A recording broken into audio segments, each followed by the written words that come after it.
Let's talk about that. Absolutely, man. I mean, music is kind of in my blood, man. My mother used to sing with Ike and Tina. She was one of the original. She was the original member with Ike and Tina, man. And when I was a child, I was drugged from studio to studio. I couldn't stand it. I didn't understand it then when I was little, man. But after I went to prison and I was behind the bars, man, I kind of got I kind of found a passion for music because you sit around for hours, man, with nothing to do, and sometimes God just give you some light in the darkness. I mean, you could have did anything. You could have been playing chess. You could have been playing casino. But you were hitting on the tables, making your beats, or what? How did it go down? While you man, you know what? It started off for real, man. I don't know if you're familiar with Nelly's little brother, City Spud from the St. Lunatics. You know, the whole little free city movement. Mm-hmm. Man, after I was in prison for about maybe 5-6 years, man, me and him became cellmates. And I started out by writing hooks, helping him write hooks. Wow. And then he would be out in the yard battling people and doing various prison rapping activities, man. And then one day he called me. He said, "Man, why don't you go ahead and just write your verse, man?" And I did it, and I was doing it anyway. Every time I would help him write a hook, I would start writing verses, my own version of a verse to the songs he was working on, man. And next thing you know, I just started rapping along with him, man. So that's kind of how I really got started in rapping, writing hooks for him. So what happened after doing the bid? Mm-hmm. I know you guys had put work together. Did any of that material that you did inside make it onto any current projects or any projects afterwards? Well, you know what? A lot of stuff we were working on inside, man, he would send out to Nelly in the Lunatics, you know what I'm saying? As far as various hooks and, verses and particular bars and stuff, man. Some things did make it, some things did make some projects, man. But as far as us together, man, I came home first, and then he came home maybe a year and a half, 2 years after me, and I was kind of I was the guy in the crew that was always there, willing to help write and help, create and come up with ideas, man. I was kind of waiting on everybody else to go. I never expected to be a person out front or anything. I was always trying to be a part that's helping the group, man. They I know you kind of familiar. The whole little dirty ENT situation kind of fell through. Things kind of just died up.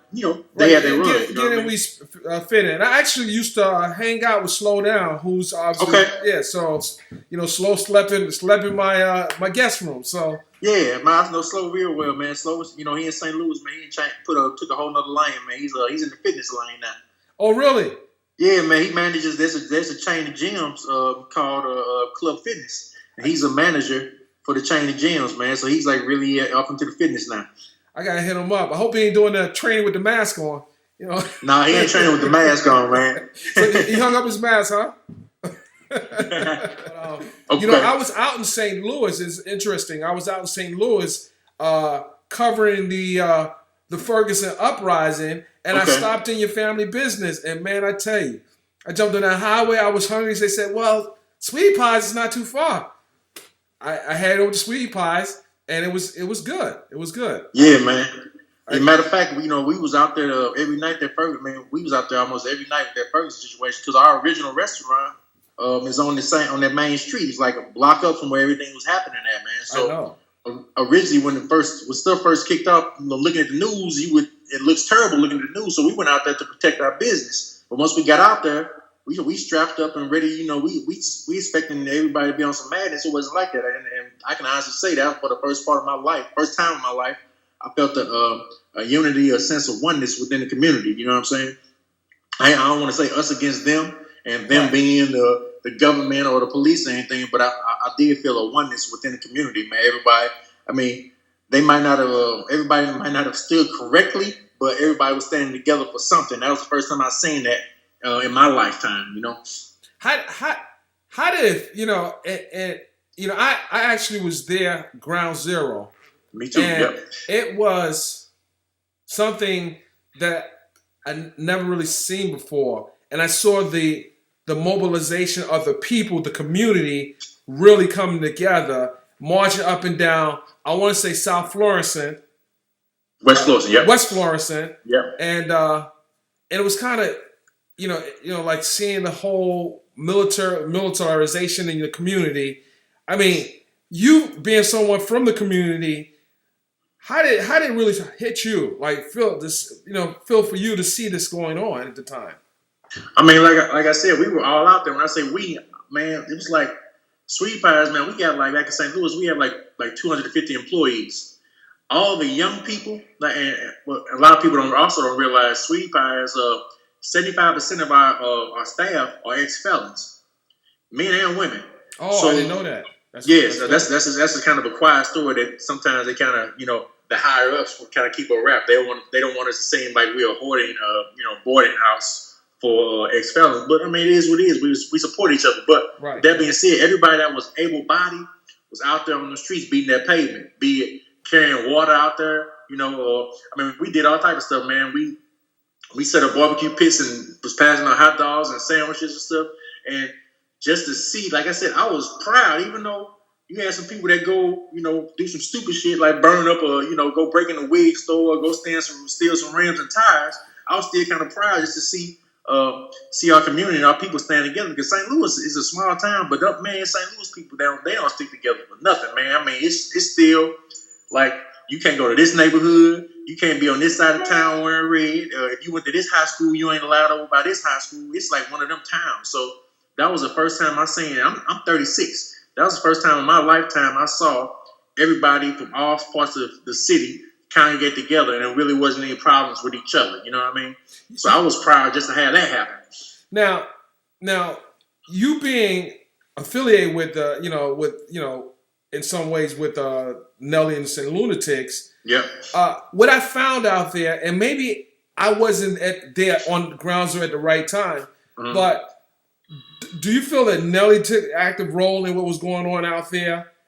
As from your perspective, because I talked to community activists and leaders, and some had varying opinions. Did you feel that he did all he could do for that situation, being the platform that he has?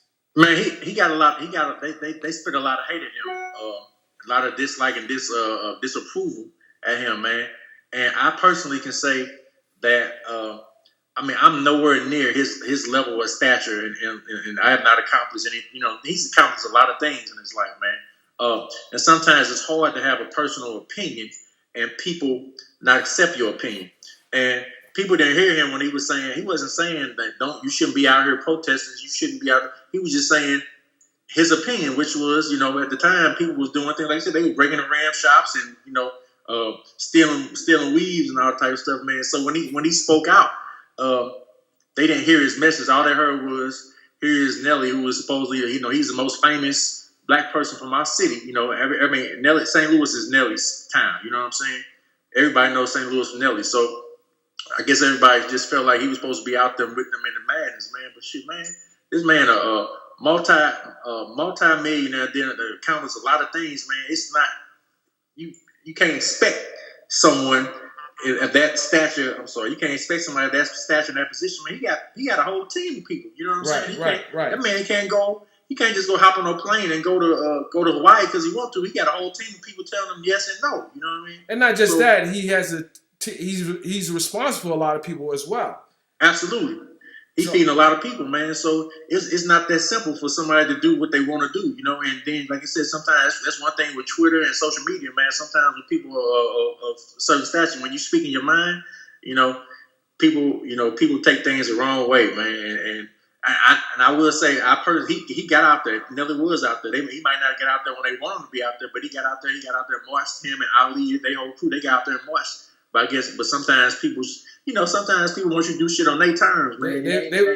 They want him to do concerts and kissing babies and shaking hands, and that wasn't the mission. That wasn't his objective, and I understood that. But it's important for someone like you, who also is becoming someone that's recognized for what your family's done for the community. And I didn't know that you took in people from that was incarcerated back into to give them an opportunity, and that's big. And a lot of times businesses don't do that or promote that.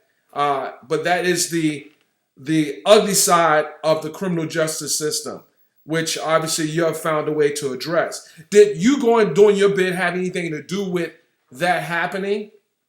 Oh, absolutely, man. That's how it all kicked off, man. A lot of people don't realize. Well, my mom was working as a nurse. When I went to prison, my mom was working 2 jobs as a nurse, and during the time when before I got locked up, we was hustling. You know, one of our little, I was hustling, but one of our little family side hustles was selling pies and sandwiches and stuff, man. So mom, she had like a little side pie service, man. So I was still doing my thing, but she might need me to go deliver a couple pies here and there. You know what I'm saying? Mm-hmm. So we was literally selling pies and stuff out of the truck. Time was slinging those pies. Time was slinging those pies. for real, we was selling stuff out the trunk of a car. You know what I mean? So once I got locked up, mom said, you know, hey, Tim ain't gonna have nothing. If he got a felon now. He's a felon now. He's gonna have an X on his back.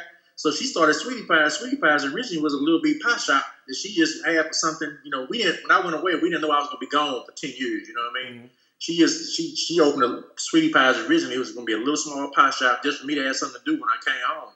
And then when I did come home, I did a lot of reading, did a lot of studying, and, you know, I enhanced my mind as much as possible in prison, man. When I came home, it was a little mom and pop shop, you know. So I did everything I could to increase the business, and as far as marketing, I poured myself into it. And as far as the inmate thing came along, man, it just started.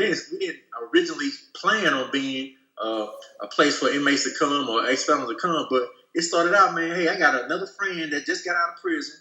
I was in prison with this guy. I know this is a good dude. I know this dude held down a job in jail for 8 years. You know, held down the same job in jail for 8 years, didn't get no trouble. So I know he can come. He's good. He can come here, and he's overqualified to come here and help me fry this chicken. You know, but Walmart won't hire him. McDonald's won't hire him. Home Depot won't hire him. You can't get a job cutting grass. And I know this man is overqualified. So you damn right I will take him, let him come work here. You know, and then next thing you know, hey, I got another guy that's getting out 5 months from now. And then he know a guy that's getting out. So we kind of formed our own support system for each other, man. And it started with people I knew that I was in prison with. I knew they were responsible guys, and I knew they were overqualified to come work at a restaurant, you know. But they had no other option, just like I had no other option at the time. I tried to get a job at Home Depot, Walmart. I wanted to do my own thing, but I couldn't get a job anywhere, man. I tried. I couldn't. Man, nobody would hire me for anything. You got to have a felony on my back, been gone 10 years, you know. So that's how it all started. Well, not knowing that fact, when I walked into Sweetie Pies, I can say the customer service was top notch. From the minute I walked through the door till I got on the line, got my food, and got them servicing me, it was better than some 5-star restaurants that you would find in Beverly Hills or in Buckhead, Atlanta. Cool. You know, so you know, it's a testament to the people who shun people who had a felony. You know, you got to give people opportunity. Sometimes people need that push. So I commend you and your family for that. Now, has your music been introduced onto the show yet, or is there plans to do so? Well, you know what? Season 1, man, I opened for T.I. On the television show Season 1, man. This is 5 years ago, and it was kind of, when I originally wrote the show kind of it was not. I didn't intend for the show to be what it is today. It was supposed to be more of a younger show, as far as all the waiters and all the staff and everybody that's within the restaurant. It's supposed to be a show more so based upon that. When we got on the Oprah Winfrey Network, they had to turn into a family show. So me doing music, like I said, we've done it from here, here and there, man. But it was real hard for me to put the hip hop and mix the hip hop into the Oprah brand. You know what I mean? It was really hard for me to do it and for it to make sense. Like, here it is, we over here, we got the mom and son family thing going on, and it's just it was really hard to make things match up. And we get to the point now, man. Where it is, we're coming up on season 10. I'm getting a lot more leeway as far as what I want to do as far as the show's concerned. They're giving me a lot more freedom, and I can make things make sense now. I got more creative freedom. So did you have to discuss that element of what you wanted to introduce to the show to the Oprah and team? Because Oprah wasn't the biggest fan of hip hop early on. Yeah, I early on, and maybe probably not now still. You know what I mean? People just have people have differences in opinions and their preferences in music or any types of art. You know what I mean? And some people still, like my mother, for example, man. My mother, she came from the rock and roll era. You know what I mean? when her and Ike and all them, they were out there shaking their tail feather. They parents looking at them with their jaw dropped. So sometimes some people still look at hip hop like that today, even though it's a main platform. I mean, it's a main genre, you know. But still, a lot of older people still just look at it like, oh my God, they said that, you know. So yeah, I had to, you know, sometimes with storylines and things are being discussed, that, you know, what else you got? Can we talk about something else? We know you're doing this rap show, Tim, but we know you got this song. But let's talk about something else. Let's get back to the family aspect. Let's get back to the business. So sometimes I would have to overlook and not include a lot of things I was doing in real life. So I just want to shout out. We are here live with Tim Norman, aka Time, rapper, St. Louis rapper, and he's really putting it down here on the interview. And on Dennis Brown Hip Hop Inquirer magazine. That's for those who are calling my phone. Stand by, guys. I'm with Time right now. Hold on. Give us a little time. Right, give us a little time here. So, who else would you like to collaborate with? You know, because obviously I checked the project out. I like it. You know, you went in with the Migos. Okay. First of all, let's talk about working with Migos. How did that all come about? Let everyone know. You know, how did you come about working with, you know, these young hot acts? The young gunners, man. Yeah, they man. It's obvious. You know, they have a huge body of work in a short amount of time, man. They come on the scene and put their work in, man. And with Black Hollywood being a small planet, I came across some people that knew them as well, man. And then I shot them the song, and they liked it. They say, man, they managed, and they hit me up like, man, we flying to LA in a couple of days, man. Why don't we can just do it? Why don't we hop on this song with you? And I said, I bet. And, you know, sometimes people just, you know, people Hollywood you and talk, you know what I mean? And a lot of things don't happen, you know what I mean? So when they say they're gonna hop on a song with me, I appreciate it, but I ain't really believe it was gonna happen, man. Next thing you know, a day later, I got a text at like 8:00, man. Like, find a studio, we can go lay this verse down. I'm like, you serious? Yeah, we got some verses for it. So and this is when I was just moving out here to Hollywood, man. So we went down and found a studio in West Hollywood. The boys got fresh off the plane, went straight to the studio, unloaded their backpack and all their medication they needed to make sure they was in the right zone. You know, all their loud medication, and they went in that booth, man. They tore the booth down, man. Then we had a fire song on our hands. So now, how did you know? Because I know the Migos is from the South, I believe, Atlanta, right? Atlanta, right? Atlanta. How did you, being from St. Louis, make that whole connection? Because obviously they move in a different circle. Oh, yeah, absolutely. They move in a different circle. But one thing you know, if you come through St. Louis, you got to come through Sweetie Pie. Right. Everybody coming through St. Louis. I mean, I done met, man. When I tell you, I've got in touch with everybody I needed to get in touch with in America as far as entertainment industries through that restaurant, man. I'm sure. People on the Empire show. That's, you know, I don't want to name all names. People that are on Empire currently. People that have won Oscars. People that have won Grammys. I can reach a lot of people through that restaurant, man. Because you come through St. Louis, you gotta come see Tim. More than likely, you come to see Tim at that restaurant. So how was it for you making that whole transition from the West, you know, from St. Louis to the West Coast, and why did you want to go to the West Coast of all places? You know, you know what? You got Roscoe's out there, which I heard they're not doing too good right now. Yeah, man, that's unfortunate, man. I mean, I wouldn't say they're not doing good, but I hate to say that people don't realize, you know, they're going through a lawsuit situation, and it's not for lack of business, but people don't realize, man. Sometimes people look to get over it. I don't know the real specifics of the case, but I know as me being a business owner, aside from the TV stuff, I don't care if I had a lawnmower company. People want to sue anytime they can to try to get over, man. It's one of them situations. It's unfortunate. It's taking that company down. And that one person, one or two people that feel like, you know, they wanted to go get a lawsuit, get a payday, you're going to have hundreds of people losing their jobs behind that. And they don't know. They don't really care. A leech is going to do whatever a leech do. So yeah, you really don't. They don't care, man. And like I said, me as a business owner, I get that all the time, man. Somebody comes, like we caught a person stealing, straight up stealing, like 4 or 5 weeks ago. We let them go. Next thing you know, they ain't got a lawyer. How you gonna get a lawyer? We caught you stealing. Was it a customer? No, it was a worker, an employee. Oh, employee.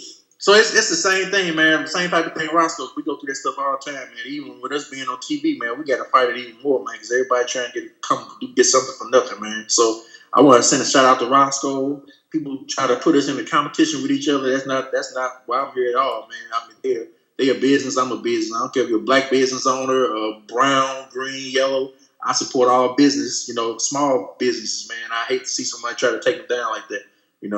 But and right, and there's no monopoly on who fries the best chicken. Because personally, man, I think I do.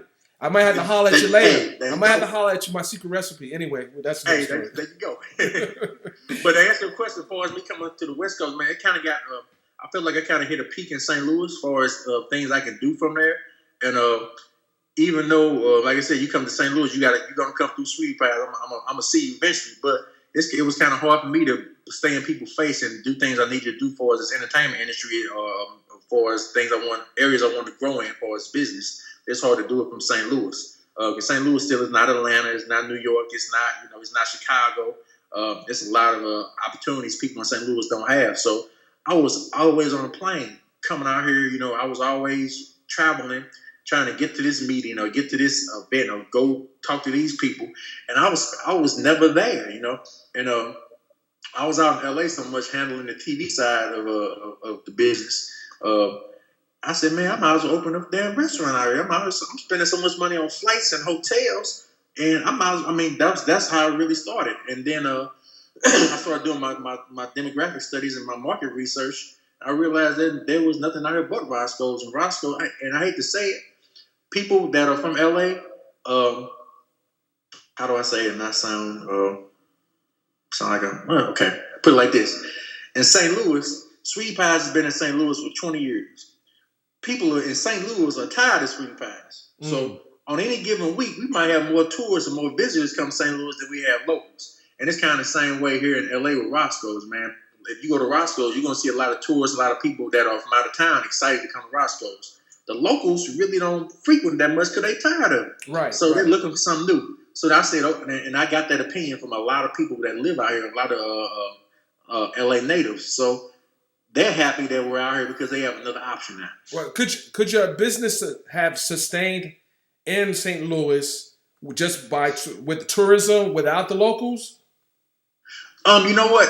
Yes, for how long I don't know, because with today's media landscape, man, with social media and things ever so changed. You think about it, man. Back in the day, man, artists used to put out an album, and maybe that album was good for years. You know what I mean? Mm-hmm. Nowadays, man, people putting out songs and mixtapes like water, and just like and TV shows come and go so quick. All the social things are changing so much, man. So I was always planning. I wanted to make it with or without this TV show. So business wise, I wanted to put myself in a position where I didn't have to. Where if people weren't interested in this TV show, people weren't interested in Sweetie Pie as far as the all the media fanfare and the television thing. I want to put myself in a situation where I'm not dependent upon that. So I'm going to go to the people. So right now in St. Louis, the situation is people are coming to us, but I want to put the shoe on the foot and go to the people. So LA is not my last stop. I'm going to some other places, man.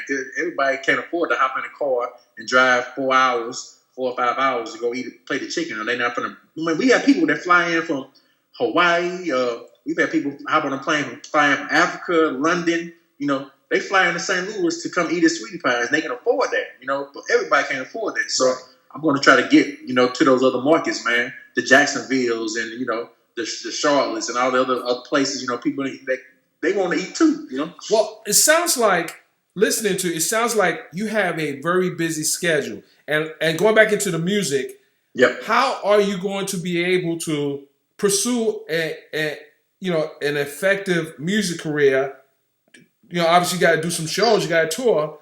Absolutely. Is there someone in position to be able to manage the Sweetie Pie business while you are on tour doing your music thing? Absolutely, man. One thing I'm a strong believer in delegation and building a strong team, man. And like I said, I got a team of ex-felons and inmates that hold me down in the restaurant. They hold me down in life. We go on each other's support system, man. So if I'm making it, they coming with me. You know what I mean? So I got a lot of people that I trust and a team of people to help me get things done, man. Because I do have to be at a lot of places, So they helping me do that. As far as music is concerned, man, I got some other stuff lined up. I got some fire, man.